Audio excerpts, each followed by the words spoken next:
सुप्रभात मंडळी. मी निलिमा पटवर्धन आणि आपण सध्या वाचत आहोत डॉक्टर ज्योती चिंचणीकर यांच्या मंत्रोत्तम नाना या कादंबरीवर आधारित सौ मीनाक्षीताई देशमुख लिखित नाना फडणवीस ही लेखमाला. कालच्या पुढे सुरू करते. नाना रामशास्त्रींकडे गेले. नानांचा उतरलेला चेहरा, खोल गेलेले डोळे पाहून शास्त्रीजींनी विचारलं, प्रकृती ठीक नाही का? प्रश्न टाळून नाना म्हणाले, मला एका बाबतीत तुमचा निर्णय हवा आहे. शास्त्रीबुवांची नजर टाळत खाली पाहत म्हणाले, शास्त्रीबुवा, माझ्या हातून फार मोठा अपराध घडला. आणि नानांनी सर्व हकीकत रामशास्त्रींना सांगितली. शास्त्रीजींनी सर्व शांतपणे ऐकून विचारपूर्वक म्हणाले, नाना, झाली गोष्ट वाईटच झाली, पण तुम्ही अपराधी ठरत नाही. नाना म्हणाले, गैरसमजुतीने का होईना माझ्या हुकमाने 2 जीव नाहक मारले गेले ना. शास्त्रीबुवा म्हणाले, अपराध शोधायचा झाला तर हा संपूर्ण मामला स्वेच्छेने झाला. दुसरं म्हणजे तुमच्यापर्यंत निरोप न पोचवणारा शिपाई, पैशाच्या लोभाने मुलासुनेला बळी देणारा बाप आणि तुमच्या संमतीची नीट खात्री न करणारा गंगाधर पंत हे लोक दोषी ठरतात. त्या तिघांपैकी 2 मृत झालेले. म्हातारा प्रमिष्ट झाला, पण त्या तरुण जोडप्यांच्या हत्येचं पाप माझ्या हाती आलं ना. तो विचार आपण करायचा नाही. या लोकात तुम्ही अपराधी ठरत नाही. माझा सल्ला असा आहे की तुम्ही एखाद्या तीर्थाच्या ठिकाणी जाऊन प्रायश्चित्त विधी करावा, दानदक्षिणा करावी. ठीक आहे, मी उद्याच कायगाव टोक्यास जाऊन प्रायश्चित्त विधी करून घेतो. शास्त्रीबुवांशी बोलून नानांचे मन थोडं शांत झालं. दाजी पटवर्धनांचा तातडीचा निरोप आल्यामुळे नाना त्यांना भेटायला गेले. नाना म्हणाले, एवढ्या घाईनं का बोलावलं? दाजी म्हणाले, गंगाबाईंना 2-4 दिवसांपासून ज्वर येत होताच. रात्री खूपच वाढला. तुम्हाला ताबडतोब बोलवायला सांगितलं. दोघेही गंगाबाईंच्या कक्षात आले. गंगाबाई कसे बसे उठून बसले. त्यांची तब्येत इतकी खालावलेली पाहून नाना मनी सरकले. गंगाबाई क्षीण आवाजात म्हणाल्या, मी आजारातून उठेल असं वाटत नाही. मातोश्री, असं मनातही आणू नका. त्यांना थांबवत गंगाबाई म्हणाल्या, आता मलाही मरावेसं वाटत नाही. माधवाने राजकारभार सांभाळताना पाहायचं होतं, पण अचानक मृत्यू समोर येऊन ठेपला. नाना, मला वचन द्या, माझ्यानंतर कोणत्याही परिस्थितीत तुम्ही माधवला अंतर देणार नाही. नाना पुढे होऊन गंगाबाईंच्या पायाला स्पर्श करून म्हणाले, मातोश्री, आपल्या पावलांची आण घेऊन सांगतो. माधवरावांना प्राणापलीकडे जपेन. आपण निश्चिंत असावं. पुरंदर उतरून नाना सासवडला बापूंना भेटायला आले. बापू, गंगाबाई मातोश्रींची प्रकृती गंभीर दिसते, पण मला कसं नाही कळलं? सासवडपेक्षा पुणं दाजींना जवळचं वाटलेलं दिसतं. तसं नाही बापू, अलीकडे तुमची तब्येत बरी नसते. छोट्या मोठ्या गोष्टींसाठी तुम्हाला त्रास नको म्हणून किरकोळ कामं तिथल्या तिथे संपवतो. बाईसाहेबांनी तातडीनं मला बोलावलं म्हणून. नंतर काही बाबींवर चर्चा झाली. काही कामांची बापूंच्या ऐवजी नानांनी मंजुरी दिल्यामुळे बापू नाराज झाल्याचं नानांच्या लक्षात आलं. त्यांनी बापूंची समजूत काढली.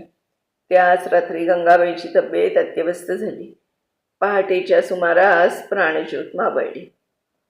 काही ठिकाणी गंगाबाईंवर विषप्रयोग झाल्याचा उल्लेखही आहे. असो, गंगाबाईंची उत्तरक्रिया पुरंदरवरच उरकवून नाना पुण्यात आले. अन्नपूर्णा म्हणाली, श्रीमंत कसे आहेत? आईची सारखी आठवण काढत असतील ना? जन्माआधीच पित्याचं छत्र हरवलं. 3 वर्षाचे होत नाही तोच मातोश्री गेल्या. त्यांना पुण्यात आणलं तर इथे पार्वती काकू आहेत, आपण आहोत. नाना म्हणाले, त्यांना पुण्यात आणणं सुरक्षित नाही. दादासाहेबांच्या कारवाया जोरात चालल्या आहेत.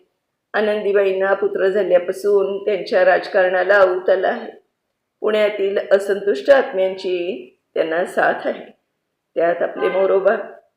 अन्नपूर्णेनं विचारलं, पण त्यांच्या मनात आपल्याविषयी एवढा का राग आहे? भाऊबंदकी, त्यांच्या मनात सदैव माझ्याशी चढाओढ लागलेली असते. अगदी लहानपणापासूनच त्यांच्या मनात असंतुष्टतेचं बीज पेरलं गेलं आहे.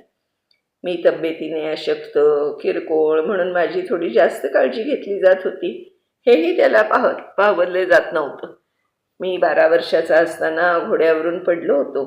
तो घातपात मोरोबानेच घडवून आणला होता. त्यानंतर तीर्थरूपांचं निधन झालं. मला फडणवीशीची वस्त्र मिळाली. त्याचं मोरोबाला वैषम्य वाटलं. घरातही काही ना काही कुरापती काढून मला त्रास द्यायचा.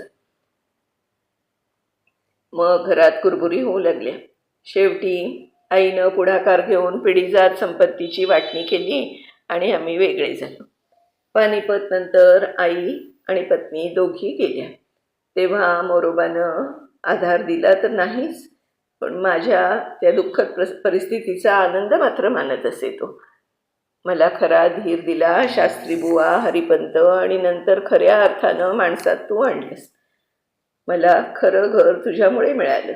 तुझ्याकडून आईप्रमाणे माया, आधार, विश्वस्ताप्रमाणे सल्ला मिळाला. नारायणरावांच्या खुनानंतर एवढी मोठी बारभाईची मसलत पेलण्याची ताकद तुझ्याच प्रेरणेनं माझ्यात आली. अहो, एवढी स्तुती करू नका, चढून जाईन मी. चढून जायला तू माझ्यापासून वेगळी आहेस कुठे? त्यांच्या छातीवर डोकं टेकून अन्नपूर्णेने डोळे मिटून घेतले. फ्रेंच वकील ल्युबिन नुकताच चौल बंदरात उतरला होता.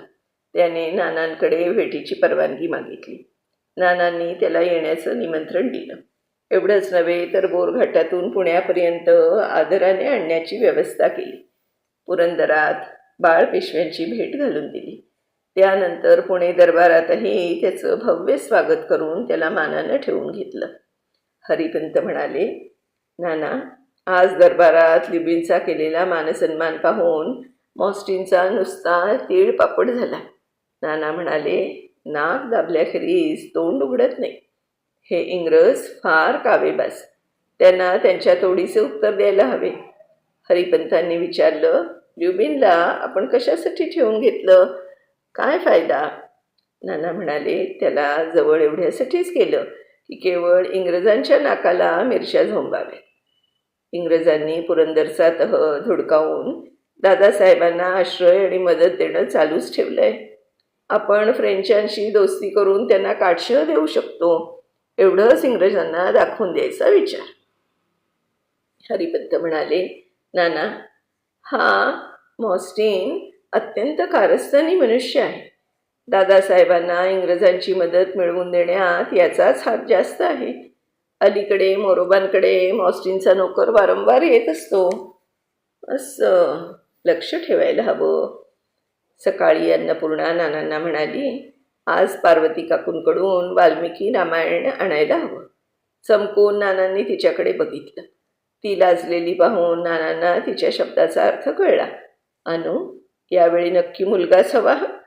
हे बघ, मागच्या वेळी श्रीमंतांच्या प्रकृतीची काळजी आणि शुश्रूषेमुळे तुझे डोहाळे विचारले नाहीत.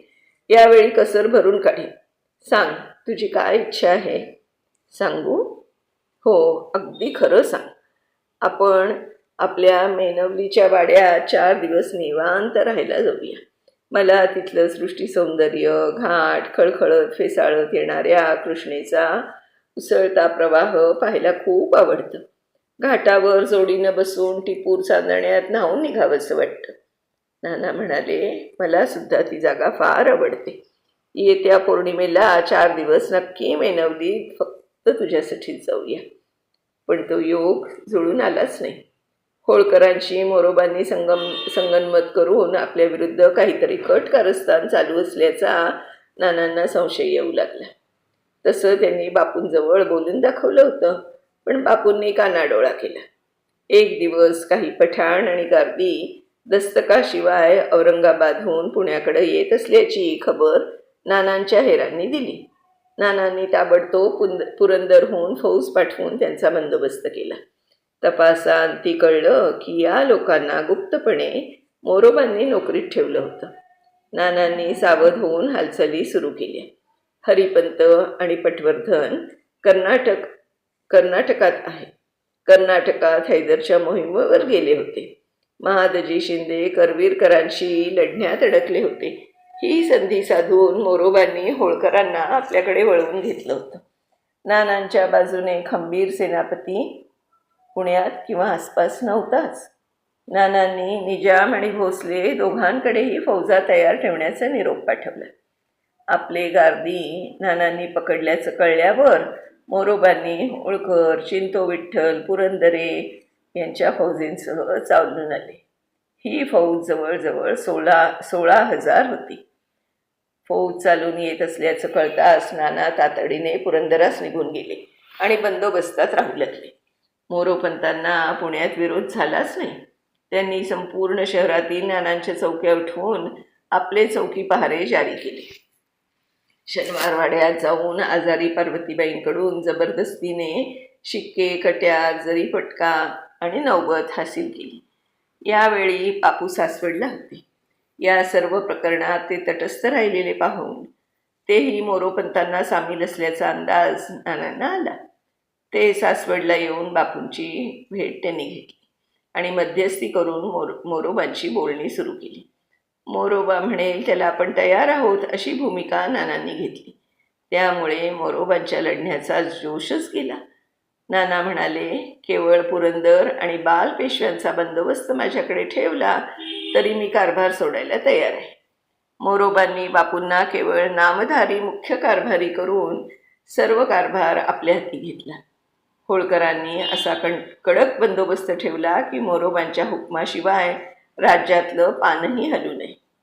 मोरोबांना आकाश ठेंगणं वाटू लागलं. नानांना हुकूम सोडत, जाणून बुजून पाण उतारा करीत, अमुक गोष्ट अशी का केली नाही म्हणून जाब विचारत. नाना सर्व मुकाट्यानं सहन करीत होते. करवीर मोहीम आटपून महादजी शिंदे पुण्याला यायला निघाले तेव्हा सर्वांचंच लक्ष त्यांच्याकडे लागलं. ते ज्याचा पक्ष घेतील त्याची सरशी होईल हे उघड होतं. महादजी पुण्याला आले. शिंदे होळकर युती असल्यामुळे महादजी मोरोपंतांचीच बाजू होतील असं सर्वांना वाटत होतं. महादजींना भेटायला बापू, चिंतो विठ्ठल, पुरंदरे गेले. मोरोबा भेटायला गेले तेव्हा महादजी त्यांच्याशी एक शब्दही बोलले नाही. यावरून महादजी कोणाचा पक्ष घेणार हे सर्वांना समजलं. मोरोबांनाही कळलं, पण वेळ निघून गेली होती. इतक्या जवळ आलेल्या शिंदेंच्या फौजेचा प्रतिकार करणं मोरोबांना शक्य नव्हतं. होळकर शिंदेंच्या विरुद्ध मुळीच लढणार नव्हते. एकटे पडलेल्या मोरोबा मोजक्या लोकांसह पळून गेला. नानांना भेटण्यास महादजी पुरंदराला आले. बाळ पेशव्यांचं दर्शन घेतलं. मध्यस्थी करून नाना आणि बापूंचे पुन्हा दिलजमाई करून दिली. तुकोजी होळकरांना भेटून महादजींनी त्यांची समजूत घातली.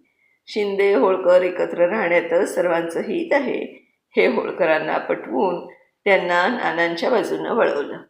हरिपंतांनी बहुल्यास छापा घालून मोरोपंतांना पकडून पुण्यात आणलं. नानांनी त्यांना नगरच्या किल्ल्यात कैदेत ठेवण्याचा आदेश दिला.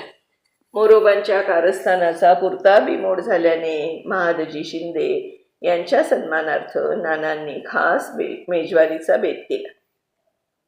सर्वजण मोकळ्या मनानं सहभागी झाले, पण बापूंच्या मनात अजूनही टोचणी असल्यामुळे तब्येतीचं कारण सांगून येण्याचं टाळलं. हसत खेळत सर्वांची जेवणं झाली. पान सुपारी घेऊन सारे सरदार निघून गेले. महादजी, हरिपंत आणि नानाच उरले. महादजी म्हणाले, एक गोष्ट विचारतो, अगदी खरा जबाब द्याल अशी अपेक्षा आहे. विचारा. मोरोपंतांनी एवढा त्रास दिला तरी तुम्ही आमची वाट पाहत स्वस्त का बसलात? पुरंदरवर 5-6 हजार फौज होती. शिवाय निजाम, भोसले तुमच्या हाकेसरशी आले असते तरी पण पड खाऊन राहिलात. बरं, आम्ही आल्यावर तुम्हालाच मदत करू अशी खात्री तुम्हाला कशावरून वाटली? पाटील बाबा, तुमचं दौलतीवरचं प्रेम, निष्ठा मला पूर्ण माहीत आहे. मोरोपंतांना मदत करणं म्हणजे परकीय शत्रू दौलतीत घुसवणं हे तुम्हाला कधीच मान्य होणार नाही, म्हणूनच मला तुमचा भरोसा वाटला, असं म्हणाले ते. मंडळी, आता याच्या पुढचा भाग आपण उद्या वाचूया. तोपर्यंत मी निलिमा पटवर्धन आपली रजा घेते आणि मीनाक्षीताईंचे खूप खूप आभार मानते. धन्यवाद ताई. उद्या पुढच्या भागासह नक्की भेटूया. तोपर्यंत नमस्कार.